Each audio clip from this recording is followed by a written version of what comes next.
Hey YouTube, welcome back to the channel. Today we're going to talk about water, essential topic, and bottles in particular while you are traveling incognito or otherwise motivating outside of your AO.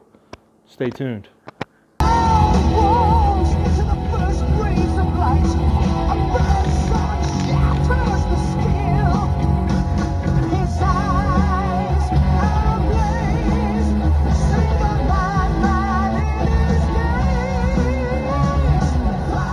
Welcome back. Thanks for joining us again.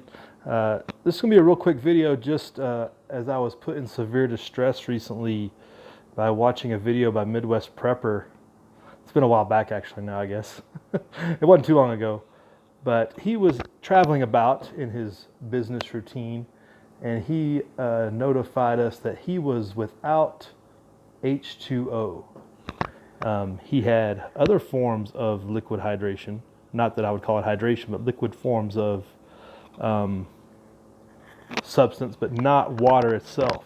He didn't have a way to collect water either, from what I gathered from his conversation that he was talking about in that video. And I guess this would be an emphasis on make sure you always have a water bottle, but also ways you can go about that and do that because it can get kind of tricky, in particular if you're flying. The TSA can be very much a pain. If anybody's done that recently or even lately in the last 10 plus years.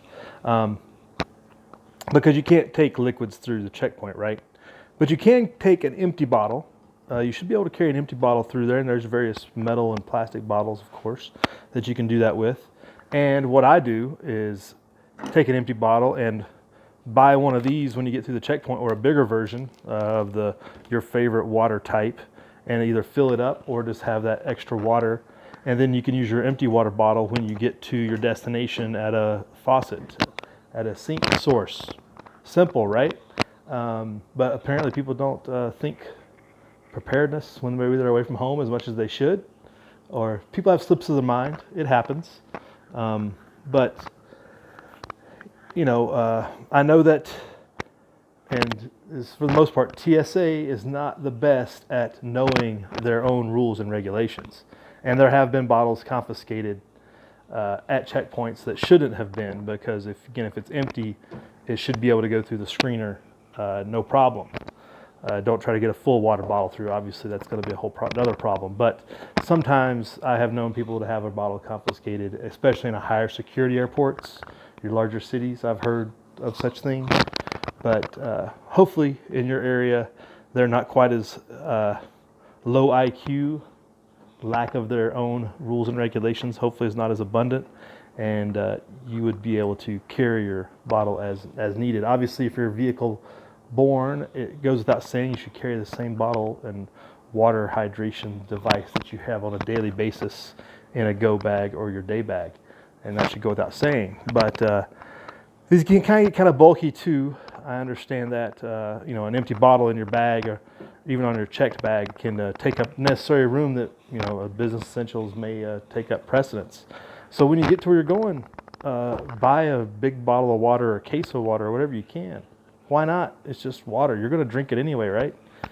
You can always hand it off to the homeless guy down the street as you're leaving town or something. I don't know.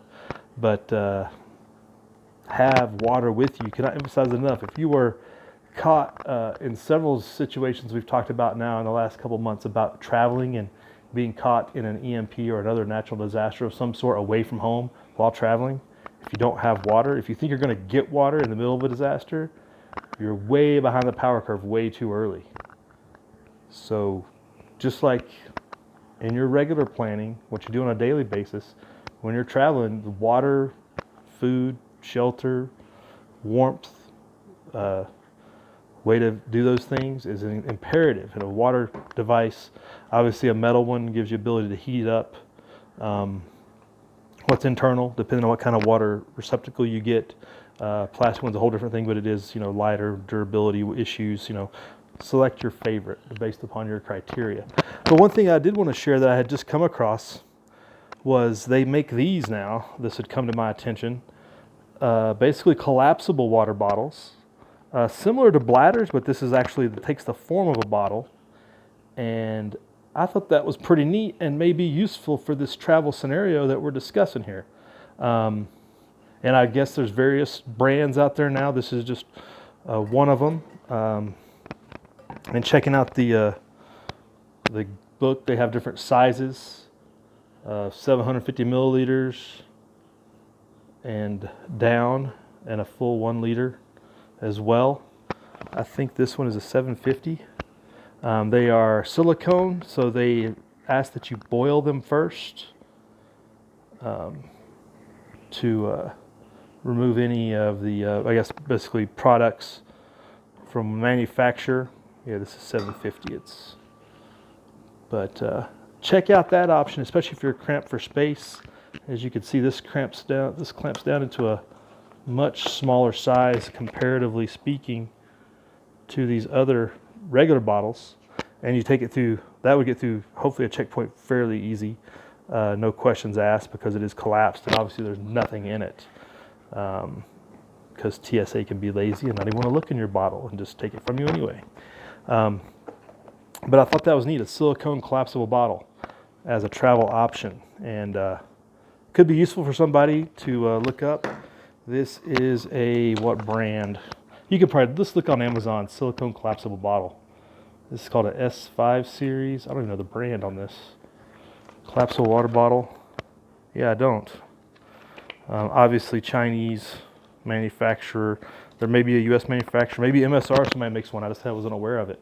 But I found that is neat, especially we're talking about this travel thing came up, and I was like, well, I got to bring this up and just show it to people and just spread the word. I haven't seen it, at least lately, I haven't seen anything like this on the YouTube, so it seemed relevant and on point. So whatever you do, treat your travel days the same as you do any other day, and being prepared with the basics. Hydration, number one, water, and then the other things that you need to have with them, at least in some capacity, to do a bare minimum of things, or otherwise getting home or anything else is going to be out of the question, because it's not going to matter. Don't think of relying on getting water after a disaster starts when you're away from home as being a viable option, putting yourself behind the power curve. So wanted to share that. Shout out to Midwest Prepper. He's always doing good videos, but I was shocked that he was alone and unafraid, and that's out of country even, where he was at without any water source. Or I should say without any water receptacle with him. I found that concerning, and maybe discuss some of the options. Maybe they wouldn't just take a water bottle into Canada. I don't know. But hope this stirs some thought in somebody's mind, and get you some good ideas of how you can make sure you go out and have what you need should you be in a travel mode anytime you go out and about. So thanks, YouTube. Comments below. Let's hear what you got to think, see what you got to say. Somebody might have some better bottle options of some sort, to ideas out there, and share, like, subscribe, all that other good fancy stuff. Live free, most important of all.